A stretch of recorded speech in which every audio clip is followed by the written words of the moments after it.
For the first 5 days after payday, you live like a capitalist. For the next 25, you live like a minimalist. By the middle of the month, you check your bank balance and see a number much lower than expected.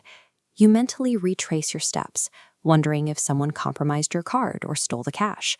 The person looking back at you in the mirror is the culprit. You are managing your money using a setup that forces this outcome. This cycle is rarely caused by low income. The issue lies in keeping every dollar of household money in a single pooled account. Consider a couple looking at their shared checking account on the morning their paychecks clear. They see $5,000. One partner allocates that entire balance to an upcoming set of winter tires. The other partner sees the same $5,000 and allocates it to school supplies.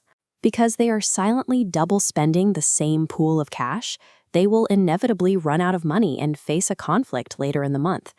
The 10-envelope system replaces the shared guesswork with rigid, segmented allocation. Assigning every dollar a specific job on day one removes the friction of conflicting priorities and eliminates the element of surprise. The core of this system is strict separation. A dollar meant to pay your mortgage should never mix with a dollar meant for Friday night beers. Think of a circus tamer. If you put lions, crocodiles, and birds into a single cage, you get chaos, and they eventually eat each other. Your bank account works the same way. Leave all your money unassigned in one pile, and your vital funds will be consumed by impulse purchases. You need to create 10 distinct cages for your money. You can use physical paper envelopes, or you can set up 10 separate digital subaccounts at your bank.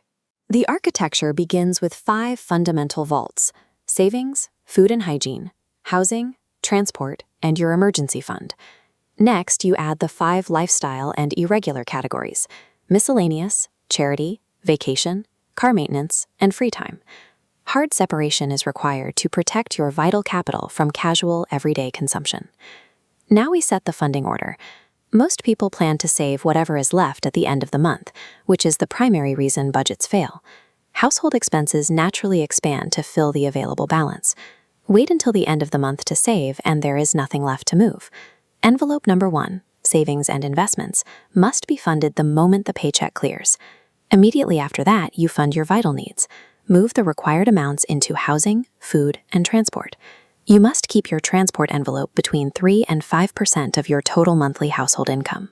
A car that costs more than 5% of your income actively drains the resources needed for your other life goals. Summer vacations and winter tires are often treated as unexpected emergencies, even though they occur every year. You solve this by automating small monthly transfers into your vacation and car maintenance envelopes all year round. Instead of scrambling to find $2,000 in August, you quietly accumulate $150 a month. Once your consumer debt is cleared, you can add the independence funds. These are 2 small envelopes, one for you and one for your partner. You each receive a modest, fixed amount of money to spend with no questions asked. This restores personal autonomy within the shared system and neutralizes arguments about small personal purchases. By the end of payday, your main checking account should be nearly empty. Your money is now locked inside those 10 specific envelopes. Eventually, a discretionary envelope, like your free time budget, will hit absolute zero before the end of the month. The prime directive of this system is that you stay home.